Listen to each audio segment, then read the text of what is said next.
Nous l'avons appris la semaine passée, le taux de chômage des jeunes a diminué en septembre pour le 4e mois consécutif. C'est un bon signal, car en cette période de crise et après les événements tragiques de janvier dernier, la jeunesse doit rester la priorité de notre gouvernement. Et la multiplication de dispositifs comme les contrats starter témoigne des efforts qui sont faits pour favoriser l'insertion des jeunes en difficulté sociale. Je tiens donc à saluer la nette augmentation de 37% du budget alloué à cette mission.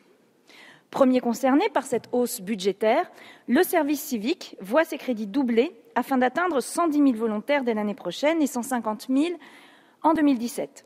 C'est un choix important car le développement du service civique est un levier permettant de retisser du lien social.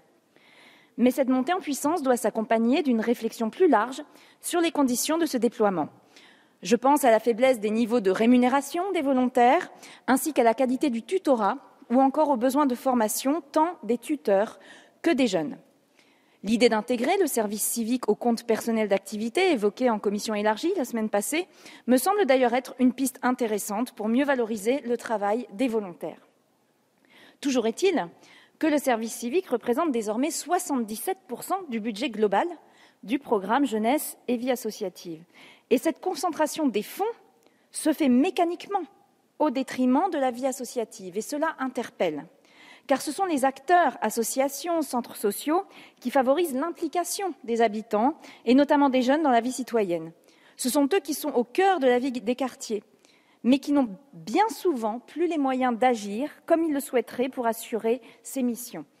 Je pense notamment au centre socio-culturel d'Étouvie, qui doit actuellement faire face à d'importantes difficultés financières, mettant à mal son travail remarquable et unanimement reconnu avec les habitants dans un quartier d'Amiens.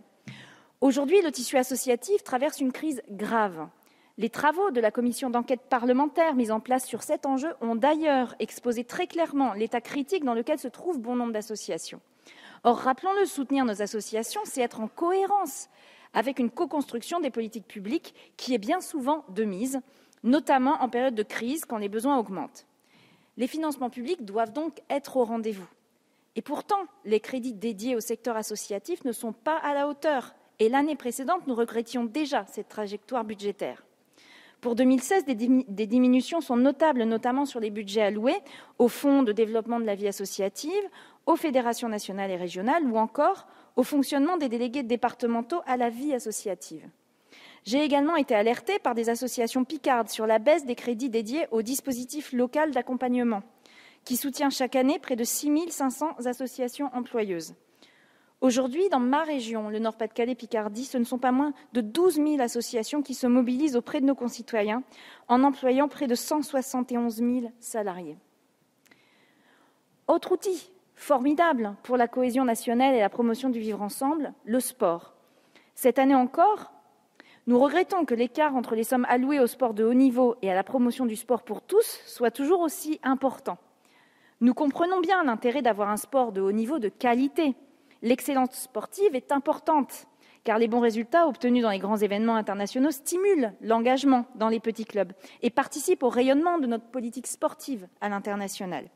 J'ai déjà fait part de mon soutien à la candidature de Paris au JO 2024, à condition qu'elle s'inscrive dans une dynamique plus large de modernisation écologique du Grand Paris, avec des projets à la pointe en matière environnementale. Ces Jeux doivent aussi être au service du vivre ensemble, en ouvrant réellement l'événement aux personnes aux revenus les plus modestes et en faisant des associations sportives, qui sont véritablement sur le terrain, des acteurs de ces JO. Car le sport est également un facteur d'intégration sociale, je ne vous l'apprendrai pas.